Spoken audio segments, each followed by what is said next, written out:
ही सबको तत्व ज्ञान देने आया हूं और मैं वो सबसे पहले का परमात्मा आदि पुरुष परमेश्वर मैं ही हूं। और मेरी उम्र पूछते हो तो मैं बताता हूं मेरी उम्र क्या है, सुनो। जो बूझे सो बावरा, क्या है उम्र हमारी। जो बूझे सो बावरा, क्या है उम्र हमारी। असंख्य योग पर ले गए हम तब के ब्रह्मचारी। असंख्य योग पर ले गए, पर ले हो लिए, तब से हम ज्यों के त्यों हैं, जैसे आज हैं। क्या बताते हैं? कोट निरंजन हो गए परलोक सिधारी। हम तो सदा महबूब हैं, सो हम ब्रह्मचारी। अरबों तो ब्रह्मा गए, ये 49 करोड़ कन्हैया। 7 करोड़ तेरे शंभु मर गे, मेरी एक नहीं पलैया। क्योंकि ये नाथ जो परंपरा के साधक होते हैं, शिव जी के उपासक हैं। और क्या बताते परमात्मा के अरबों तो ब्रह्मा मर गया, 49 करोड़ कन्हैया ये विष्णु जी, और 7 करोड़ तेरे शंभु मर गए, मेरी एक नहीं पलैया। मेरी तो एक पल भी नहीं गई है मेरे जीवन की, अर्थात अविनाशी परमात्मा हूं मैं। कोटिक नारद हो गए ये मोहम्मद से चारी। देवतों की गिनती नहीं क्या सृष्टि बिचारी। नहीं बूढ़ा ना बालक, ना बूढ़ा ना बालक, ना कोई भाट भिखारी। कहे कबीर सुनो हो गोरख, ये सुन ले उम्र हमारी। ना बूढ़ा ना बालक, मेरा यूं शरीर ले जो तुझे दिखाई देता है। मैं ना कभी जन्म होता है, ना कभी मैं मरता हूं। और वेदों में भी परमात्मा को युवा कबीर कह करके महिमा गाई है। युवा कबीर, युवा माने जवान समर्थ।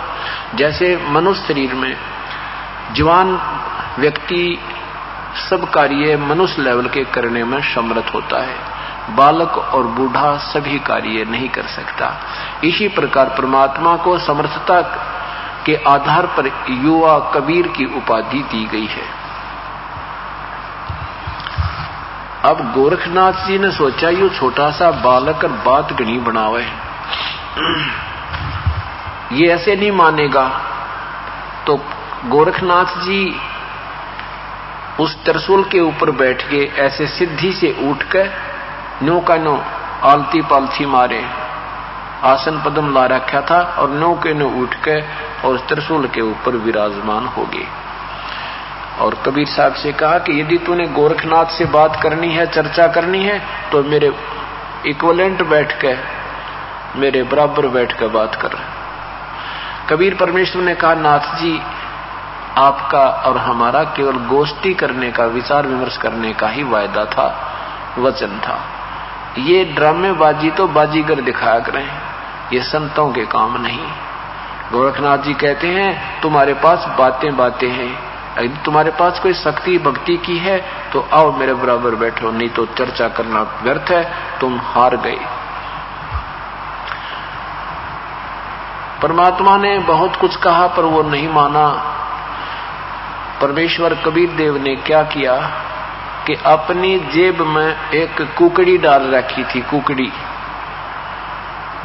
एक धागे की चरखे पर काटा करते, पहले चरखे पर काटते थे, उसकी एक रील बन जाती थी, उसने कुकड़ी कहा करते। वो धागे की, कच्चे धागे की रील जेब में डाल रखी थी, जो उनके पास कपड़ा बुनने के लिए आती थी। और वहां उसका एक सिरा पकड़कर उस धागे का ऐसे आकाश में फेंक दी मालिक ने, ऐसे वह ऐसे अनबंडल होकर उधड़ कर सारी, और धागा सीधा खड़ा हो गया 150 फुट जमीन से लेकर आसमान का अंतिम छोर 150 फुट की ऊंचाई पर अंतिम छोर था। परमात्मा वहां से उठे और वहां से आकाश में जाकर उस सबसे ऊपर वाले धागे के सिरे पर जाकर बैठ के और कहा, गोरखनाथ जी आजा, यहां बैठकर बातें करेंगे। अब ये बात नहीं है कि गोरखनाथ जी नहीं उड़ सकते थे, हाँ वो भी जा सकते थे, लेकिन परमात्मा के सामने उसकी सिद्धि विफल होगी। जैसे चुंबक के सामने ये घड़ी है, इस घड़ी में लोहे की स्टील की वो लगी है नीडल सुई, और ये घूम रही है। और जहां चुंबक इसके पास इतनी दूरी से भी आ जाएगा ना, अच्छा हैवी चुंबक इतनी दूर से जाम कर देगा इसको, ये चल नहीं सकती। और पहले ये चल रही थी, इसमें सिद्धि थी, कारीगरों ने इसको सिद्ध करके तैयार कर दिया था, चल रही थी, लेकिन चुंबक के सामने वो फेल होगी। इस प्रकार पूर्ण परमात्मा की शक्ति के सामने वो सारी सिद्धि दरिद्राई रहेगी। और तरसुल से ऊपर उठना चाहा था, जमीन पाके ऐसे गिरा नो गदड़ जैसी, जान गया। अब गोरखनाथ भी समझ गया, तू तो तेरी बैटरी डिस्चार्ज होगी। अब समझदार थे, विद्वान पुरुष थे, साधक थे, नेक नीति थी गोरखनाथ में, लेकिन यह थोड़ी सी हल्दी की गांठ मिले पाछपन सारी स्वाभाविक बन ही जाता है। इस जीव की बड़ी कमजोरी है यार। और परमात्मा यही आट हटाने के लिए, यही दुर्बुद्धि हमारे से समाप्त करने के लिए रह रह कर ज्ञान कराते हैं। जीव की कोई औकात नहीं है, ये 2 दिन का ढमढमा अपना भक्ति कर लो भाई। क्या बताते हैं कि सुख देना 84 भुक्ति बना पजावे खरवो, तेरी क्या बुनियाद पुरानी तो पेंडा पंथ पकड़े वो। एक सुखदेव जैसे ऋषि भी आज वो ऋषि बने, पहले कहते हैं वो भी गधा बना था, पुजावे पे खर बना। और तेरी क्या बुनियाद नादान, अपना भक्ति का मार्ग पकड़ दे, इन बकवाद छोड़ के।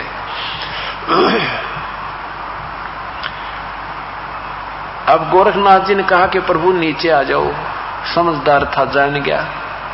जैसे आपने देखा ना, कई बार पहले पहलवान गुला करते तो समझदार होता था, वो अपने जरा सा भी उसकी कमर लग जाती ना, थोड़ा सा हिस्सा भी, तो मान लेता था मैं हार गया, तू जीत गया। और एक आधा होता था निकम्मा सा, वो कति दे तड़ुआ का मान्या करता, ये 6 बजे टेक ले, फिर भी नो कई का फिर आ जा। तो ऐसे तो बेवकूफ होते हैं, मूर्ख होते हैं, उनसे तो बातें चर्चा करना भी अनजान ही पड़ा होता है। और जो समझदार होते हैं वो तुरंत मान जाते हैं कि तेरे काबू से बाहर है, क्यों खाम का सिर फड़वाया। तो ऐसे उस गोरखनाथ के समझ में आ गई कि ये कोई आम व्यक्ति नहीं, यानी तेरे सामने टिकने वाला इस पृथ्वी पर आज आदमी नहीं था, आज कोई साधक नहीं था, क्योंकि सिद्धों में गोरख बड़ा। तो कहा प्रभु नीचे आ जाओ, आ जाओ मालिक, आपसे 2 बात करूंगा। नीचे आ गए भगवान। आका भाई बोल। और फिर मन में खरपतवार रह गया कि कहीं तू वैसे ही इसको भगवान मान बैठे, गुरु बना ले, एक और परीक्षा ले ले। एक सिद्धि और थी उसके पास, एक सिद्धि आकाश से उड़ जाई, एक सिद्धि जल पैर न लाई, एक सिद्धि कुछ खाव न पीवे, एक सिद्धि जो बहु जुग जीवे। और ऐसी 24 सिद्धियां होती हैं। एक सिद्धि गुप्त छिपाई, एक सिद्धि 5 तत् नीरम, एक सिद्धि जो बजर से ईरम। तो गोरखनाथ के पास एक हल्दी की गांठ और थी, एक सिद्धि और थी, वो दूसरा रूप बना लेता था। गोरखनाथ जी ने कहा कि एक मैं आपकी परीक्षा और लूंगा, फिर मैं आपका शिष्य बन जाऊंगा। परमात्मा बोले चल वो भी कसर काट ले, चल मेरे साथ। कहा कि ये साथ में गंगा बह रही है, यहां किनारे चलो। कबीर साहब भी, गोरखनाथ भी, रोज साहब, वो दर्शक भी वहां पहुंच गए। गोरखनाथ जी ने कहा कि मैं इसमें गंगा में डुबकी लगाऊंगा और मुझे ढूंढ देना। परमात्मा बोले बलका का काम बलका, बच्चों की दिमाग बच्चों वाले चले, अकेले यो भी काम कर ले।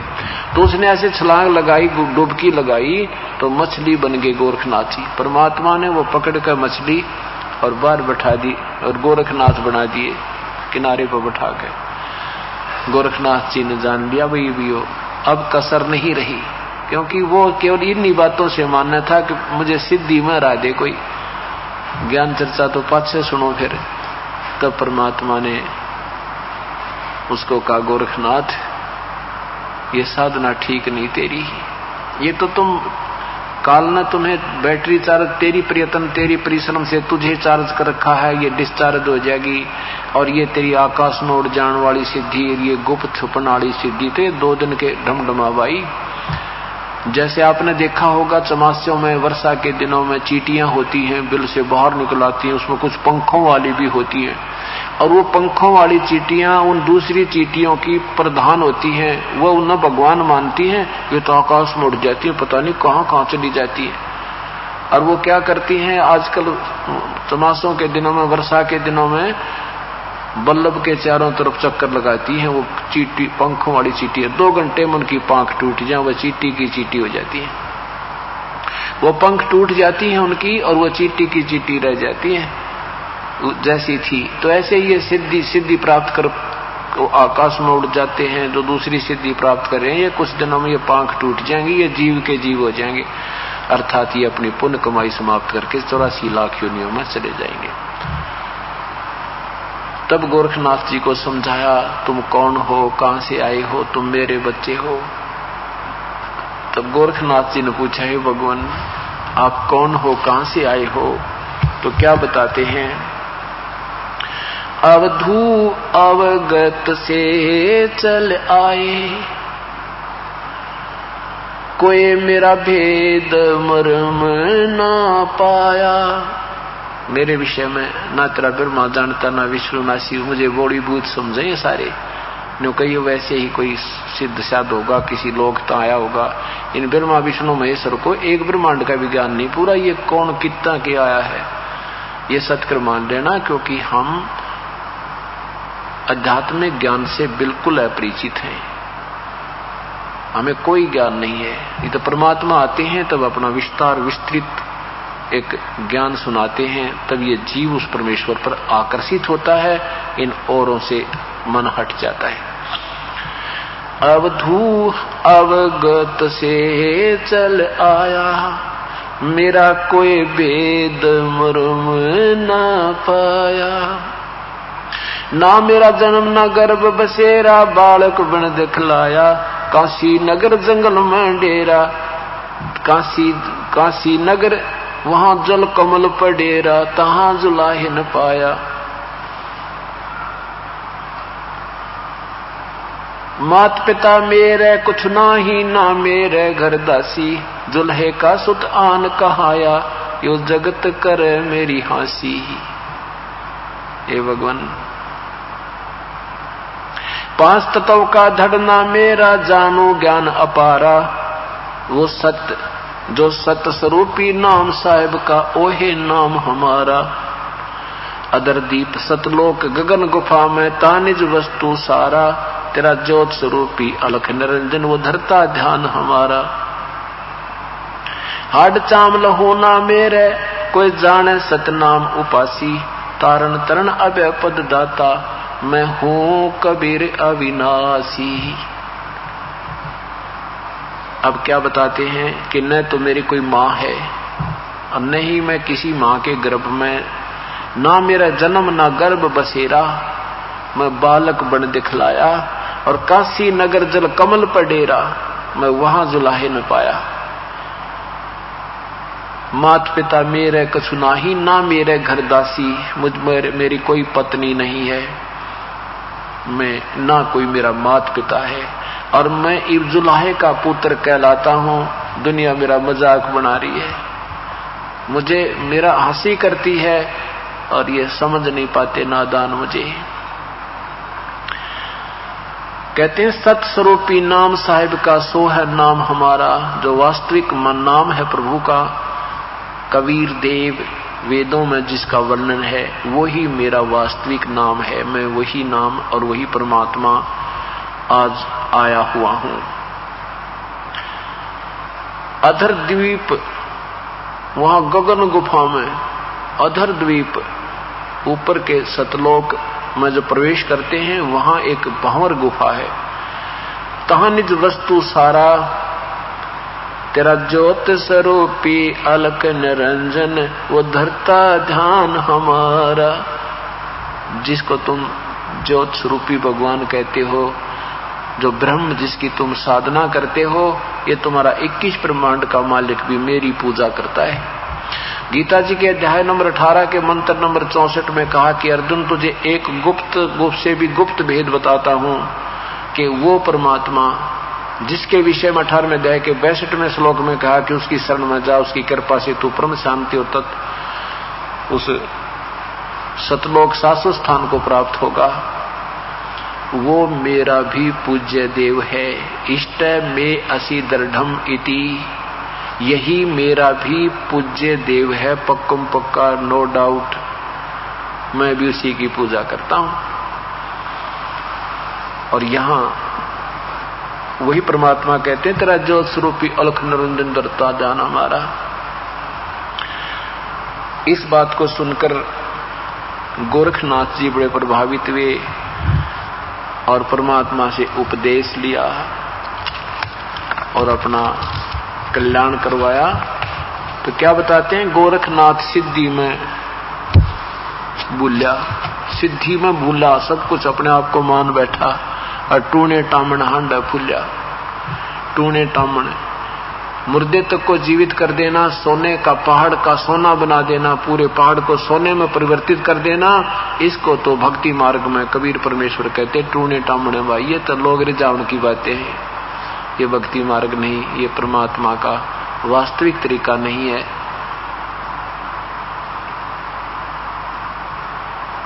उसके बाद गोरखनाथ जी ने समर्पण किया, प्रभु से उपदेश लिया और फिर अब उनका कल्याण हो जाएगा। अब क्या बताते हैं परमात्मा, भक्ति मार्ग का निर्णय करते हैं। भक्ति मार्ग का निर्णय करते हुए बताते हैं कि जो साधना तुम करते हो ये ठीक नहीं है, ये व्यर्थ है।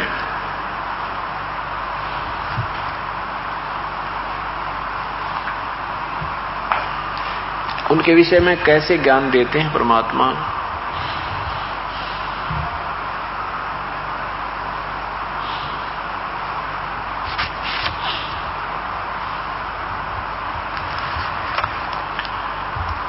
कि जैसे हम उनको परमात्मा मानते हैं,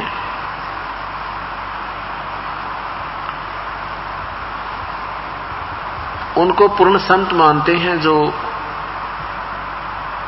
राख लपेट रखी हो, घर त्याग दिया हो, जंगल में बैठ गए हो और केवल एक पत्ते का लंगोट बनाकर, केले के पत्ते को बांधकर निवस्त्र रहते हो, फूल फान फल जंगल में खाते हो, तो हम न सोचा करते भाई भगवान तो न्यू मिला, जैसी उस कितनी कठिन साधना संत भगत कर रहा है। परमात्मा कहते हैं पहले तो हमें यही नहीं मालूम कि हमारी पद्धति, पूजा की विधि कौन सी ठीक है कौन सी गलत है। दंत कथाओं से हम आधारित हो गए।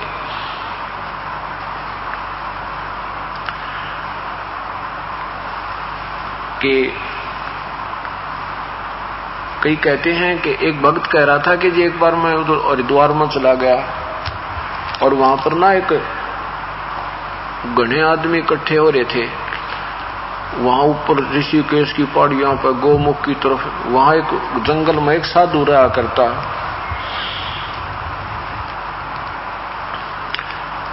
और उसने केवल एक लंगोट बांध कर रहता, केले का पत्ते बांध कर रहता है, निवस्त्र रहता है, गुफा में, पता नहीं जंगल में कित गुफा बना रखी, उसमें घुस जाता है और कभी कभी बाहर निकलता है, और यदि उसके दर्शन हो जाना बेड़ा पार हो जाए।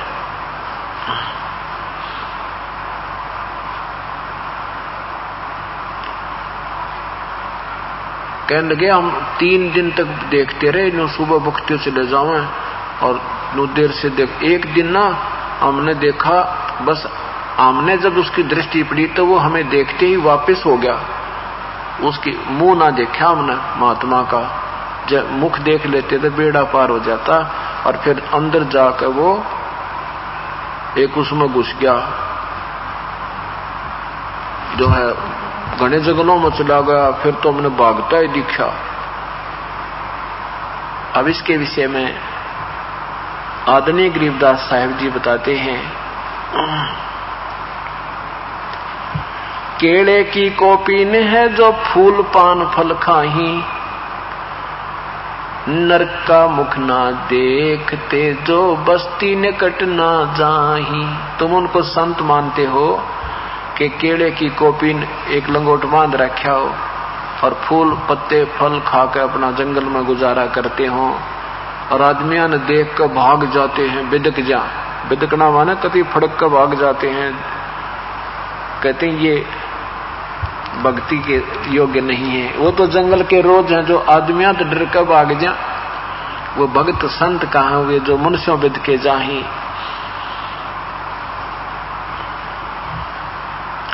भाई निस्जन फिरे उजाड़ मैनो परमात्मा पावे नाही। वो जंगल के रोज हैं जो मनुष्यों बिद के जाही, और निस्जन फिरो उजाड़ मैनो भगवान पावे नाही। इस तरह परमात्मा नहीं मिलता। कैसे मिलता है परमात्मा? वो बिल्कुल साधारण सा तरीका है। और बताते हैं कि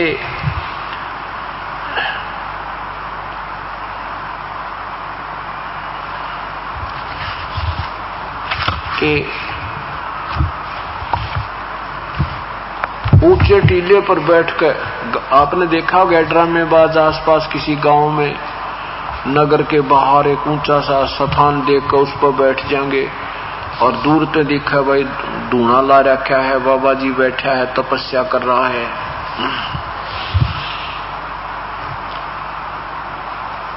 तो सबकी दृष्टि जाती है वहां पर। फिर 10 रुपए आदमी जाता है, चढ़ा कर आता है, साधु बैठा है, गांव में चर्चा का विषय बन जाता है, सब लोग वहां जाने लग जाते हैं। तो उनके विषय में परमात्मा कहते हैं ये मानस को ना, ये भक्ति के योग नहीं है।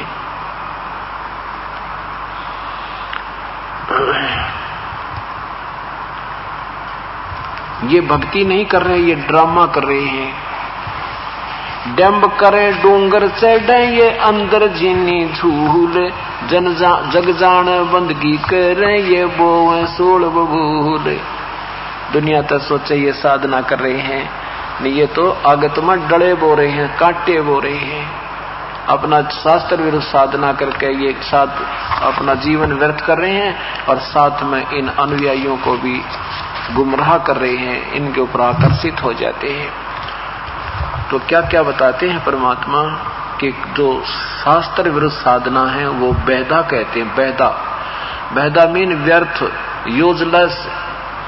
आदरणीय गरीबदास साहिब जी ने उसको बेहदा कहा है। बेहदा माने व्यर्थ, जिसकी कोई लाभ आत्म कल्याण का नहीं हो सकता।